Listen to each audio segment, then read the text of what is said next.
It was reported in 1626 that Peter Minuit bought the island of Manhattan from the Lenape Indians using glass beads and trinkets, and they were worth around about 1143 US dollars today.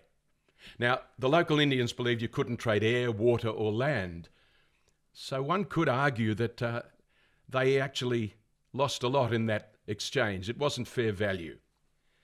Now, a little later on, from 1634 to 1636, the tulip bubble in Holland was in full flight, and regular quotes from people in that era included, "The passion for tulips will last forever," and "It can only go up." People were paying between $50,000 up to $750,000 for varying types of bulbs during that period, and also used margin derivatives to leverage up more exposure. Now, a century later, the South Sea Company, founded in 1711 in the UK, established an exclusive monopoly to supply African slaves to the South Seas and to South America. The company never realised any significant profit, and yet the company, which listed in early 1720, peaked in late June 1720 when investors began to withdraw their money. A similar event from 1719 to 1720, titled the Mississippi Bubble, was occurring in the area of France occupied by a company known as Compagnie de Mississippi in Paris. We push forward another century, and in February 1824, it was reported that King George said when opening Parliament, "At no former period has there prevailed throughout all classes in this island a more cheerful spirit of order, or a more just sense of advantage under the blessing of a providence which they enjoy." And yet during this period there was a railway stock mania speculation, with more lines being floated than was feasible. At the same time, development was taking place in mining companies over in South America, where English mining firms had entered the share market and were also interested in Latin American bonds. This all ended in the panic of 1825. Now let's move forward another century, from 1924 to 1929, the Roaring Twenties, and there were reports about a new era of economic fundamentals. In reality, the driving force behind this period was a massive expansion of debt and leverage by individuals as well as corporations. People were using cash and credit to buy into new technologies. And back then, the market peaked, as we know, in 1929. Now, these events are just a small snippet of people exchanging hard-earned cash, their hard-earned money, for tokens or trinkets, which are thought to be of value due to momentum, and also with the primary underlying reinforcement and belief that prices go up. So today the question is being asked, are we seeing early signs of speculation? So let's now take a deep dive into this world of speculation and also look at what we can expect in the year ahead. And with that end, we have the founder of AJ Financial Planning, Alex Jamieson, with us. Now, Alex, we're actually for the first time face to face. I know, we made it, Greg. We made it. New year, new beginning. It's going to be great. Well, I hope the new year's a lot better than the last Me one. too. So what are your thoughts about these early signs of speculation? Greg, I'll pull up this first slide, and it's a really interesting one. A lot of people might have been reading in the media a fair bit about Robinhood. It's a new trading platform. It's been around for a few years now. And this post basically came up, and it's referring to a stock called Tesla, which a lot of people are aware of, with the car company. And it says, of the stocks you watch, you've checked Tesla the most 939 times this year. And I sort of reflected on that, and I went, oh, that's an interesting statement.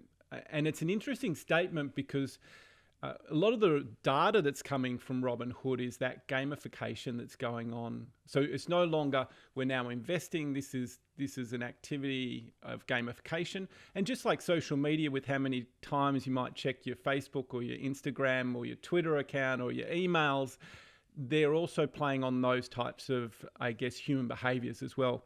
This next quote as well, basically it's talking about Robinhood again, and it's sort of saying, look, I was very obsessed. I checked Tesla stock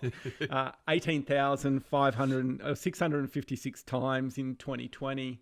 And so you're looking again at these sort of numbers.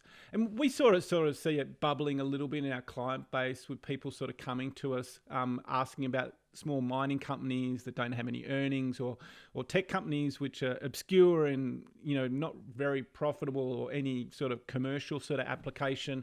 And obviously you've got the stuff that's going on in the crypto markets as well. So, certainly those telltale signs are sort of showing up, just like the subprime before that happened over in the US and in Australia. Every man and his dog was a property developer. We're sort of seeing those sort of common themes, but everyone's going to be a share trader. And I think in another 3 to 5 years, it's everyone have an opinion on a stock. So what's the research into speculation currently showing? Yeah, so our clients that have been with us for a long time would have heard that opening statement, and the smart ones would have pieced together that obviously it was every century, and the really smart ones would have noticed that there's this common thematical trend, which is the Roaring Twenties. Most of those sort of bits in time was really picking up on that thematical trend. And for a long time now, we've been looking at this 100-year cycle. We find I call it a little bit of an interesting hobby for me. So, we've spoken in years gone by. We had the GFC, and that matched up nicely with 1908 banking crisis, which was 100 years earlier. Then last year we were all about the Spanish flu, and 100 years later we had COVID, and now we're sort of entering into what's called the Roaring Twenties. And certainly in the Roaring Twenties, it was all about automobiles. Now we're all talking about electric cars. It was all about radios. Now we're talking about slightly different variations of technology, but it was all very much around these, innovative, new expansion, new opportunities coming off the back of a big, considerably health pandemic, which was really fueling it. And so for us, when we sort of look at the year, the decade ahead, I guess we're seeing a lot of parallels that are coming out of it. Now, let's hope we don't have the wars that sort of goes with it as well. But certainly a lot of parallels that are going with it too. Can you talk a little bit about the normal business cycle? Yeah, so we know historically, when we look at sort of 100 years worth of economic history, business cycles last on average 8 to 12 years. Now, the central banks believe that they have this magic wand and they're sort of smoothing things out or avoiding or those sort of things. And the realities are, our personal belief is we just cycle through this boom-bust cycle. And at this stage, it looks to be fairly much in check. And so, we had the recession last year, and that, globally that was seen, and certainly gives us some reasonable confidence looking at history. And if that occurs and looking at the economic data that we're seeing, it seems as though it's lining up at the moment. We should have a really clear runway really out until sort of 2026, 2027. Now, I'm not saying there's not going to be any drama, because as we talk about, every year is going to have its drama. So it's like everyone's worrying about this central issue. That's not going to go away. But in terms of something that's going to literally tear down the markets, we don't sort of have that sort of concern that we had like coming into COVID, where we're very cautious, being aware of things, those types of things. So what's the general outlook for the year ahead? For us, we've had a good run into Christmas, and that's part of the normal seasonal rally that usually happens between October to sort of January through to March. We sort of see that completing. And at this early stage, we sort of feel like, we're due for a pullback.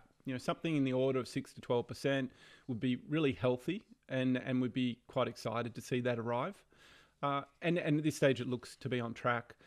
We do expect to see some general sort of nervousness. So usually after a big downturn like last year, and similar with the GFC, they had the Greek crisis, which was everyone's still on tender hooks. And I think really people are still pretty skittish. And so when we do start to see that pullback, people will start to climb that wall of worry again and really, oh no, are we going back into this? And it'll be from a share market perspective, not so much from a COVID perspective, but from a share market perspective.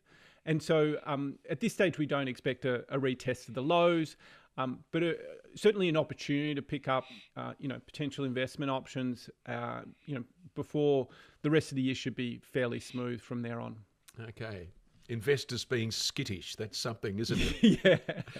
It was only on the 28th of January 2021 The Wall Street Journal reported on this level of speculation. They interviewed Mr. Williams, a retail trader investor, and he stated, "I think the big takeaway is fundamentals do not apply to retail traders. It is all about sentiment." Well, I leave you with these two quotes around speculation. Paul Samuelson once stated, "Investing should be more like watching paint dry or watching grass grow. If you want excitement, take your $800 and go to Las Vegas." While Sir John Templeton said, "The four most dangerous words in investing are, 'This time is different.'" Catch you next time. The advice provided on this program is general advice only. It has been prepared without taking into account your objectives, financial situation, or needs. So before acting on this advice, you should consider the appropriateness of the advice and consult a finance professional. If any products are detailed on this program, you should obtain a product disclosure statement relating to the products and consider its contents before making any decisions. Where quoted, past performance is not indicative of future performance.